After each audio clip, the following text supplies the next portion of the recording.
مبسملا ومحمدلا ومصليا ومسلما أما بعد قال الله تبارك وتعالى فذكر بالقرآن من يخاف وعيد عن علي بن أبي طالب رضي الله تعالى عنه قال قال رسول الله صلى الله عليه وسلم ألا إنها ستكون فتنة قلت وما المخرج منها يا رسول الله قال كتاب الله فيه نبأ ما قبلكم وخبر ما بعدكم وحكم ما بينكم هو الفصل ليس بالهزل من تركه من جبار قسمه الله ومن ابتغى الهدى في غيره أذله الله وهو حبل الله المتين وهو الذكر الحكيم وهو الصراط المستقيم هو الذي لا تزيغ به الأهواء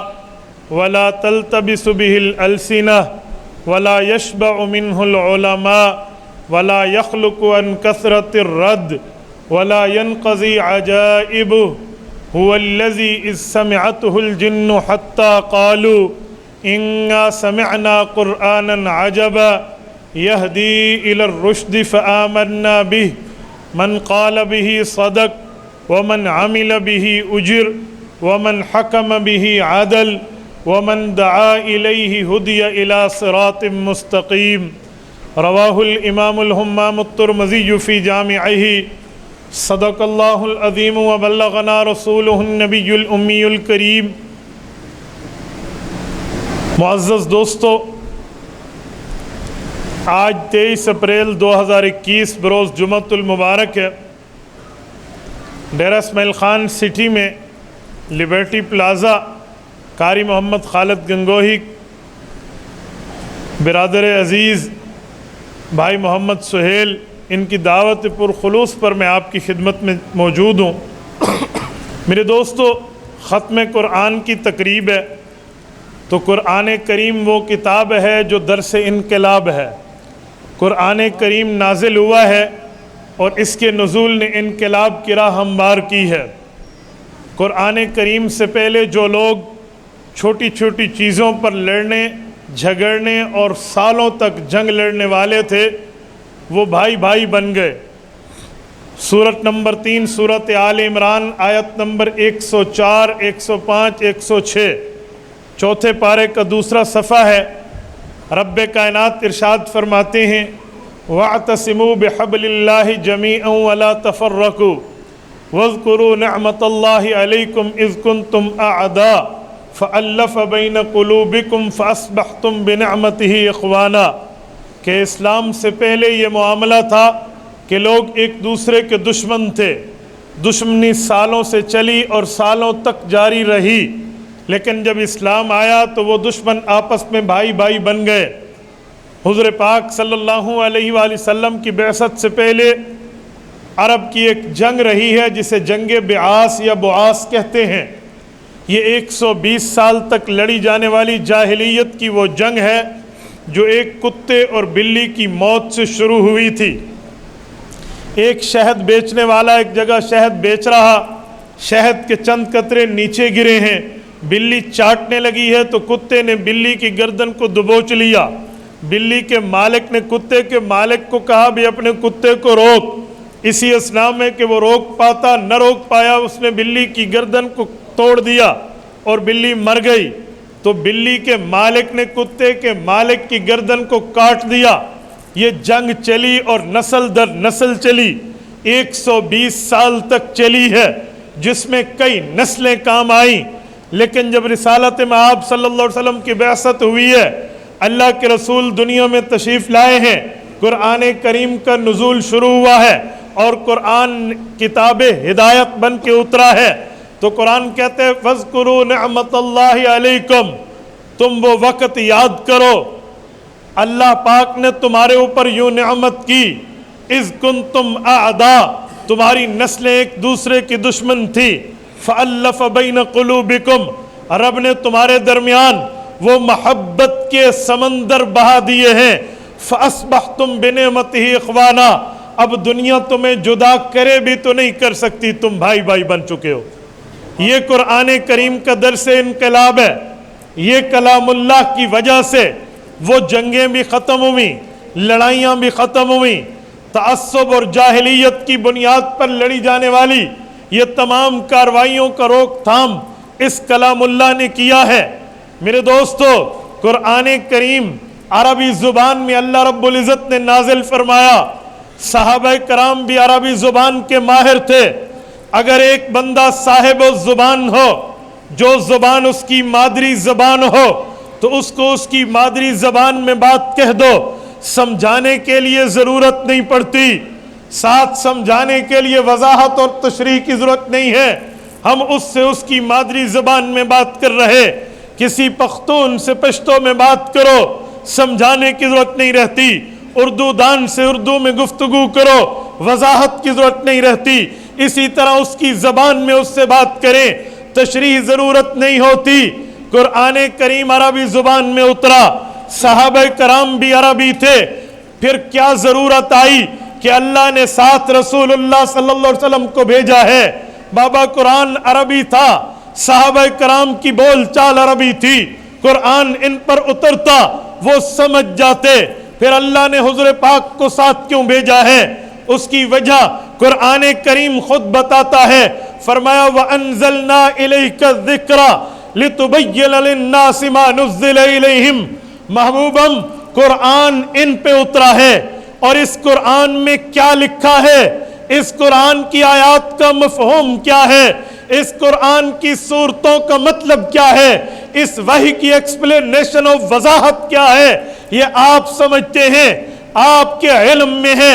آپ نے اپنے علم سے ان مسلمانوں کو سمجھانا، بتانا، سنانا اور وضاحت کر کے دینا ہے کہ قرآن کریم کیا کہتا ہے۔ میری بات کا مطلب یہ ہے، کتاب اللہ کے ساتھ رجال اللہ کو بھیجا گیا، اللہ کی کتاب کے ساتھ اللہ کے نبی کو بھیجا گیا تاکہ وہ قرآن کریم کو سمجھائیں۔ قرآن کریم کوئی لاوارث کتاب نہیں ہے کہ ہر عربی جاننے والا اس کا مطلب اور مفہوم بھی جان لے۔ یاد رکھیں، قرآن کریم کے اندر ایسی ایسی آیات موجود ہیں، ایسے ایسے احکامات موجود ہیں جو باوجود عربی ہونے کے بندہ اس کی تہ تک نہیں پہنچ سکتا جب تک رسالت مآب کی احادیث کی روشنی میں حل نہ کیا جائے۔ قرآن کریم کے ساتھ رسول کریم کو بھیجا گیا تاکہ اللہ کے رسول اس کی تشریح کر دیں، وضاحت کر دیں، اس کی پوری تشریح کرتے ہوئے تفسیر و تعویل سے سمجھا دیں، تو پھر بات سمجھ آئے گی۔ اس بات کا مطلب کیا ہے؟ میرے دوستو، قرآن کریم کی ایک آیت اترتی ہے، رب العزت اعلان فرماتے ہیں وَكُلُوا وَاشْرَبُوا حَتَّى يَتَبَيَّنَ لَكُمُ الْخَيْطُ الْأَبْيَضُ مِنَ الْخَيْطِ الْأَسْوَدِ۔ اے لوگو، تمہاری سحری کے اختتام کا وقت تب ہے جب سفید دھاگا کالے دھاگے سے جدا ہو جائے، تو سحری کا وقت ختم ہو جاتا ہے، تم نے صبح کی نماز پڑھ لینی ہے۔ صحابی رسول ہیں، امام بخاری صحیح بخاری میں حدیث پاک لائے ہیں، حضرت عدی بن حاتم طائی رضی اللہ عنہ۔ حاتم طائی بہت بڑے سخی کا نام ہے، اس کا فرزند ارجمند عدی رسول اللہ کا صحابی ہے۔ آیت اتر آئی ہے، کالا دھاگا سفید دھاگے سے جدا ہو جائے، سحری کا وقت ختم ہو جاتا ہے۔ انہوں نے دو دھاگے لیے اور سرانے کو پکڑا، سرانے کے نیچے کالے سفید دھاگے کو آپس میں ملا کے رکھ دیا، اور پھر دیکھنے لگے، سرانے کو اٹھا کے دیکھیں، ابھی جدا نہیں ہوئے، سحری کرتے رہو، ابھی جدا نہیں ہوئے، سحری کا وقت باقی، ابھی جدا نہیں ہوئے، ابھی سحری کا وقت باقی۔ حتیٰ کہ مسجد نبوی سے اذان آ جاتی ہے تو یہ سحری چھوڑ دیتے ہیں، اللہ کے رسول کی اقتداء میں جا کے نماز ادا کی۔ رسول پاک صلی اللہ علیہ وسلم نے نماز کا اختتام فرمایا تو عدی قدموں میں جا کر بیٹھ گئے، یا رسول اللہ ایک پریشانی کا حل فرما دیجئے۔ عدی پوچھو مسئلہ کیا ہے؟ یا رسول اللہ کل آپ پر اللہ نے قرآن کی آیت کو نازل فرمایا کہ کالا دھاگا سفید دھاگے سے جدا ہوگا، سحری کا وقت ختم ہوگا، میں نے دو دھاگے لیے، اپنے سرانے کے نیچے رکھے، اپنی اپنی بیوی بچوں کو کہنا شروع کر دیا کہ آج یہ دھاگے جدا ہوں گے، سحری کا اختتام ہوگا، ہم نے سحری کھانا شروع کر دی ہے، لیکن دھاگے جدا نہ ہوئے۔ میں دیکھتے پہ دیکھتا چلا گیا، دھاگے جدا نہیں ہوتے تھے، حتیٰ کہ مؤذن رسول کی آذان آئی ہے، ہم نے سحری کا اختتام کیا ہے۔ اللہ کا قرآن کہتا ہے سفید دھاگا کالے دھاگے سے جدا ہوگا، اس وقت کھانا پینا بند کر دینا۔ لیکن آج کھانا پینا آپ کے صحابی نے تب بند کیا ہے جب سفید دھاگا کالے دھاگے سے الجھا ہوا تھا، جدا نہیں ہوا تھا۔ وجہ کیا ہے؟ اللہ کے رسول نے بات سنی، رسول اللہ کے چہرے انور پر تبسم آیا، حضور پاک مسکرائے اور اللہ کے رسول نے فرمایا یا عدی ان لوسادتک لعریض انما ہوا سواد اللیل وبیاض النہار۔ اے عدی اس کا مطلب یہ نہیں ہے کہ کالا دھاگا کالا دھاگا ہوگا، سفید دھاگا سفید دھاگا ہوگا، لیکن رب نے لفظ دھاگا استعمال فرمایا۔ اللہ نے مثال سفید دھاگا فرما کے دن کے نور سے دی ہے، کالا دھاگا فرما کے رات کی تاریکی سے دی ہے۔ اس سے پتہ چلا جب رات کی تاریکی چھٹ جائے، صبح کی سفیدی کا ظہور ہونا شروع ہو، اس وقت سحری کا وقت ختم ہوتا ہے۔ دھاگے سے مراد دھاگا نہیں ہے، دھاگے سے مراد اوقات ہے، دھاگے سے مراد زمانہ ہے، دھاگے سے مراد وقت ہے، دھاگے سے مراد ٹائم ہے۔ دھاگا کالا رات کا ٹائم، دھاگا سفید دن کا ٹائم۔ اگر مان لیا جائے کہ دھاگے سے مراد دھاگا ہے تو پھر عدی تیرا سرانہ نہ ہوا، وہ زمین آسمان سے بڑا ہوا۔ اس سے مراد تو دن اور رات کا وقت ہے۔ عدی نے کہا یا رسول اللہ جزاکم اللہ خیرہ، اللہ آپ کو بہترین بدلہ دے۔ آپ نے تشریح کر دی ہے ڈی آئی خان کے غیور مسلمانوں، میں نے دعویٰ کیا کہ صحابہ عربی ہے، قرآن کریم عربی ہے، لیکن اللہ نے عرب قوم پر عرب کتاب نازل کر کے سمجھانے والا ساتھ اس لیے بھیجا ہے کہ قرآن کریم کی تشریح، وضاحت، تفسیر، تعویل، ایکسپلینیشن اللہ کے رسول کی ذمہ داری ہے۔ اگر احادیث نبویہ سے، پیغمبر کے فرامین سے، پیغمبر کی وضاحتوں سے صرف نظر کر لی جائے، قرآن کے احکام سمجھ نہیں آ سکتے۔ اور میں یہاں سمجھانے کے لیے ایک جملہ کہتا ہوں، آپ کا اگر ذوق تازہ ہے، ذوق تازہ ہے، سنیے میری بات کو، کان کی کھڑکیوں سے دل تک راستہ دیجئے۔ پیغمبر کی حدیث کی اتنی اہمیت ہے، اتنی ایتھارٹی ہے، اتنی حجیت ہے، اتنی ویلیو ہے کہ پیغمبر کی حدیث کے بغیر اللہ رب العزت کا کلام سمجھ نہیں آتا۔ جیسے قرآن کا منکر باؤنڈری آف دا اسلام کے دائرے سے باہر چلا جاتا ہے، ویسے پیغمبر علیہ السلام کے فرامین کا منکر اسلام سے باہر چلا جاتا ہے، بلکہ اللہ اس پر اپنا غیظ و غضب قہر نازل فرماتے ہیں۔ آپ کہیں گے کیسے؟ میں دلیل وہ پیش کر رہا ہوں جو بڑی آسان اور عام فہم ہے۔ موسیٰ علیہ السلام کا زمانہ ہے، حضرت موسیٰ علیہ السلام کو رب نے فرمایا اے موسیٰ اور ہارون اذهبا الى فرعون انه طغى، آپ کی ذمہ داری یہ ہے فرعون کے پاس جائیے، دعوت و تبلیغ لے کر جائیے، ترغیب و ترہیب لے کر جائیے، آفر لے کر جائیے۔ اے فرعون آج اللہ کی وحدانیت کے سامنے جھک جا، توحید کو قبول کر لے، تیرے گناہ معاف ہو جائیں گے، تو مسلمان بن جائے گا۔ لعلہ یتذکر، ہو سکتا ہے فرعون نصیحت پکڑ لے۔ حضرت موسیٰ علیہ السلام جاتے ہیں، حضرت ہارون جاتے ہیں، سمجھایا سنایا بتایا جاتا ہے، فرعون نہیں مانتا۔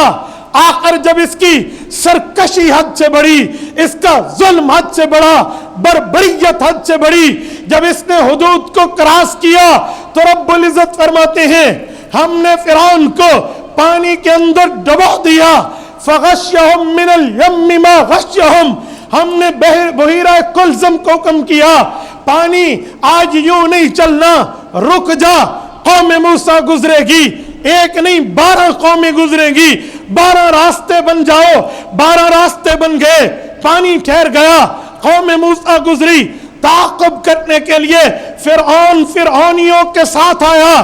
جب اس نے دیکھا کلزم کا سمندر میری پیدائش سے پہلے سے جاری ہے، آج تک جاری ہے، کیا ہوا؟ یہ سمندر رکا کیوں ہے؟ فرعون رکنے لگا، سوچنے لگا وجہ کیا ہے.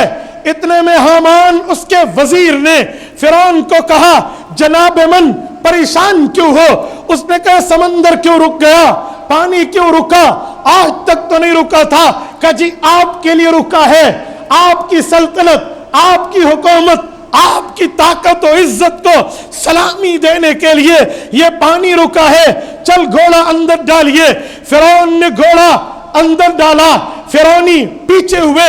قرآن کریم کہتا ہے سمندر مل گیا، رکا میرے حکم سے تھا، چلا بھی اللہ کے حکم سے ہے. فرعون غرق ہو گیا. جب فرعون غرق ہوا قرآن کریم نے کہا وَأَغْرَقْنَا آلَ فِرْعَوْنَ وَأَنْتُمْ تَنْظُرُونَ. تماشا دیکھنے والے قوم موجود تھی. وَأَنْتُمْ تَنْظُرُونَ، دیکھ رہے تھے فرعون ڈوب رہا ہے. جب فرعون مر گیا، غرق ہو گیا، حضرت موسیٰ کوہ طور پہ گئے ہیں، کوہ طور پہ رہے، 40 دن کا اعتکاف کیا. رب نے تورات کتاب اس وقت نازل کی. میری بات کا مطلب یہ ہے فرعون کی زندگی میں اللہ کی کتاب تورات نہیں اتری تھی. فرعون نے اپنی آنکھوں سے تورات کو دیکھا نہیں تھا، فرعون نے اپنے کانوں سے تورات کے حکم پڑھے نہیں تھے، سنے نہیں تھے. فرعون نے تورات دیکھی تک نہیں ہے، رب کی کتاب دیکھی نہیں ہے. پھر وجہ کیا ہے؟ فرعون کافر ہوا ہے. فرعون نے رب کی کتاب دیکھی نہیں ہے. پھر وجہ کیا ہے؟ فرعون غرق ہوا ہے. رب کی کتاب دیکھی نہیں ہے. پھر وجہ کیا ہے؟ فرعون کو اللہ پاک نے تہ تہ کر دیا. اس کی ایک ہی وجہ ہے، ایک ہی وجہ ہے، ایک ہی وجہ ہے. وہ وجہ یہ ہے فرعون نے حدیث موسیٰ کا انکار کیا تھا، حدیث ہارون علیہ السلام کا انکار کیا تھا. پتہ چلا اللہ کی کتاب تو دور رہی، وقت کے پیغمبر کی حدیث کا بندہ منکر ہو جائے اللہ فرعون بنا دیتا ہے.